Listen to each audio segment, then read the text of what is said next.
Today, we're going to talk about the 4 patterns of AI native development and how AI has impacted our development workflow.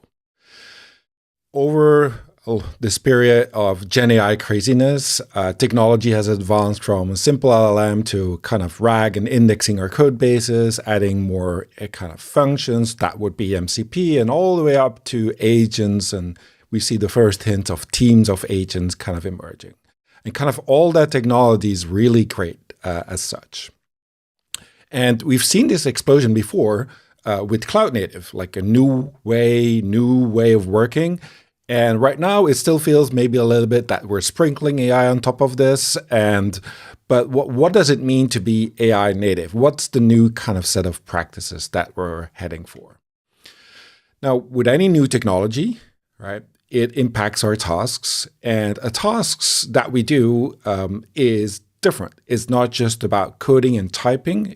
We kind of work together, we collaborate, and we do a set of different things. And so what happens is that like parts of our job or parts of the tasks actually either get replaced, enhanced, or there come new tasks. And that's kind of like that AI native thing that we're looking for. What is happening to the way we are working right now? I kind of distilled this into 4 patterns, and we'll talk about each of them in this talk.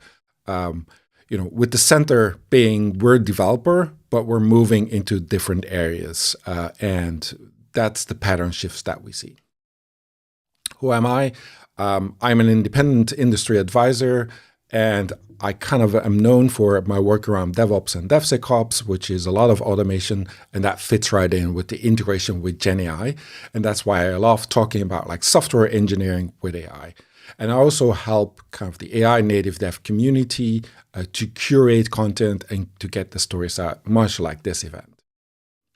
Now, the first pattern is from producer to manager. And it is when we are used to being the producers of the code, and all of a sudden we have agents that are producing the code. So we need to manage those agents. And that's the first pattern shift that we see from producer to manager.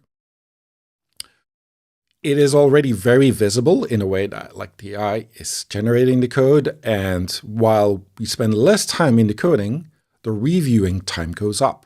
And we didn't do the kind of thinking work anymore. So now we have to do the thinking work in the review. So our cognitive load is going up. So that is one of the things that is very visible in a lot of places where AI is added to their workflow. Now, we tried to reduce the cognitive load by coming up with new ways of reviewing the code that was generated, not just the diff view, red, green. It's a little bit clunky. The chat view is very verbose, but on the right side, you see that the review kind of strips whatever we need to review the code into almost like a summary.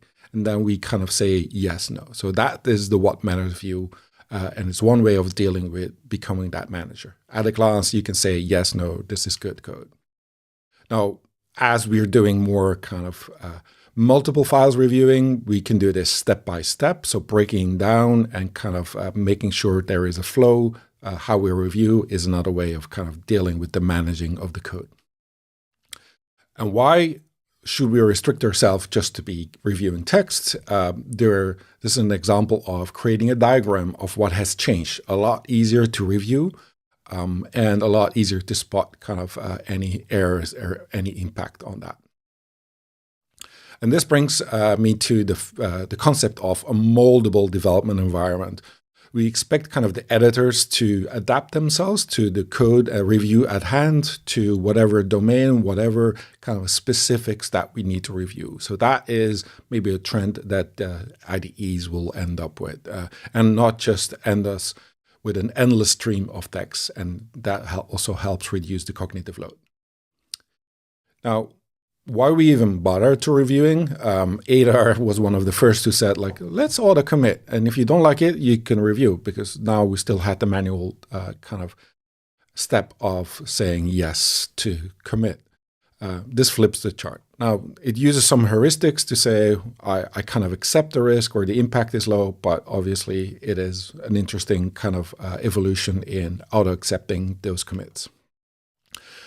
Now, auto-accepting, also what we saw emerge is the longer running agents, there's been checkpoints because we don't want to generate the whole kind of like train of thought and kind of the generation. We can jump in from a certain point and regenerate from there. So kind of that is also helping us not having to review the whole kind of iteration over and over again. And we do want to set constraints like AI, you cannot touch this, much like a manager sets the rules, you can do this, you cannot do that. We can say lock the file, and we can also say what permissions the agents have. So similar to setting kind of good guardrails for what the AI can do.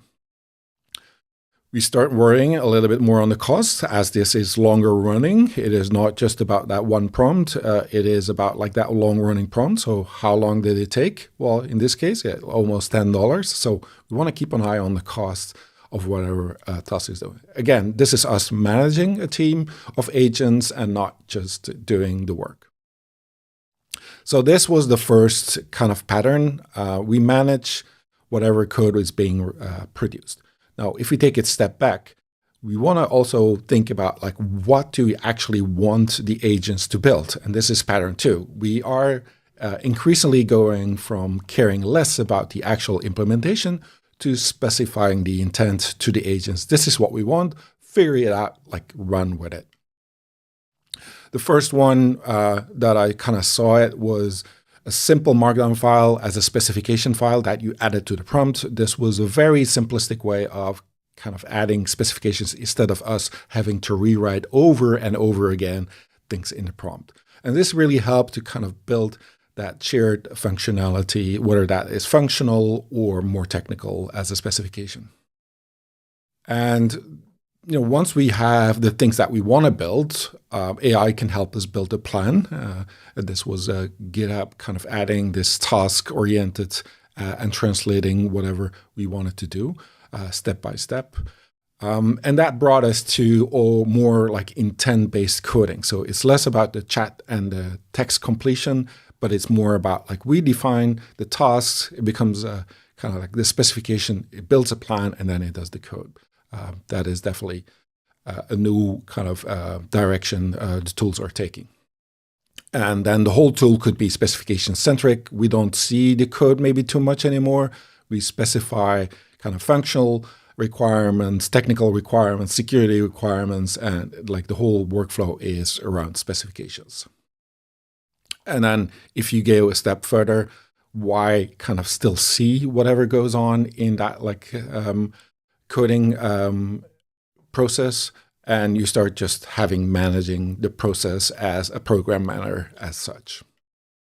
So this was kind of like specifying intent, and before we had specifying being a manager and watching it do and work out that intent.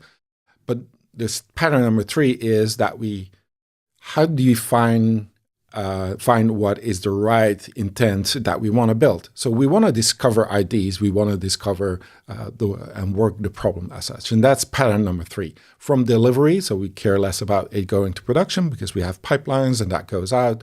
We have the manager, we have the specifications, to us discovering what we want to build. And yes, okay, this is just designing and making much faster to design kind of prototypes. That's one way of kind of exploring, like, oh, it needs to be like this, it needs to be like that. We all know kind of like vibe coding, building prototypes is a lot faster right now, so we can kind of do this with a tool like Lovable, Bolt, or any of the other tools. What that brings is also it can build multiple iterations and multiple versions, so we can choose the best one. That really helps us to discover what we really want, and it helps us suggest things that maybe we didn't think about yet. And then that kind of whole design to going to code and kind of like doing design again and then modifying the code, that's the whole process of that is being refined to kind of that discovery process and exploration. And this is a great example of like we all think about vibe coding, that it needs to be done for prototyping and discovering ideas, but it could also be done by the customer. Like imagine they could vibe code the interface that they want on top of your product, similar to almost like an A/B testing on steroids. They can adapt what they need and how they need it, and that's usually like one of those friction points of getting the perfect product. Now, we explored everything we wanted to build, then we wrote the specification, and then we managed when it was generating the code. The one step that even goes like after that is that whatever we learned in that process, whatever content we produced, we want to turn into knowledge, because that's kind of like the final play, is us capturing all the knowledge, not having to do the same problems over and over again. Now, it doesn't only have to be code, what we learn on the process. It could also be production issues. So we learn whatever is going on in production and we bring that to the code. That's one way of learning. We can also learn from incident response, like what failed, what we shouldn't do, like new guidelines, new technology that we want to improve on, similar to writing an incident response code and taking that as knowledge. We can also turn whatever code we have into lessons, like reducing the onboarding time of a new person or a person leaving, all valuable things. There's a lot of knowledge lost usually. So helping AI helping us there is very useful in that process. And then one thing you might have seen over the years is that like somebody tried a feature, it gets dismissed, it got tried again. So maybe it can keep actually track of whatever feature in almost like a feature memory. And we're not doing this over and over again. And we keep track of whatever decision that was made, which is currently a little bit more of a throwaway kind of things that ends up in any of the tickets or the architecture diagrams. But not right now, it keeps that as knowledge on board. And then when we actually do this more in the flow, we chat, we code, and all of a sudden the agent says, I think this is important, let's save this as knowledge. We kind of get a very beneficial loop, either both for actually the human and both for the AI to kind of learn at the same time and keeping that like knowledge. And that knowledge then can be used to help others with questions and to also improve actually the coding of the solution. So this is in a nutshell were the 4 AI native dev patterns. You see the center was the developer. We moved a little bit to the land of operations by becoming instead of a producer, a manager. We moved to more of the QA and the architects by moving towards the intent. We did more discovery like a product owner, and we turned data into knowledge similar to our data engineers. Now, in essence, this is also what good senior developers do. They do more than just the code, and it also shows that AI is beyond kind of just us helping to do faster typing as such.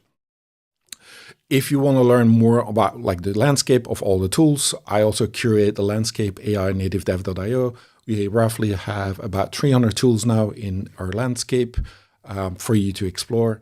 Obviously, there's a lot of tools. You can also subscribe to the news, AI Native Dev, and anything that like we really focus on anything that is at the intersection of coding, software engineering, and AI, which makes us a little bit unique in that space. Thank you very much. If you enjoyed this talk, send me a message on LinkedIn. I will also forward you the slides, or you can kind of subscribe to my YouTube channel. Have fun exploring all these kind of new ways of working, and I hope to be back for more. Thank you.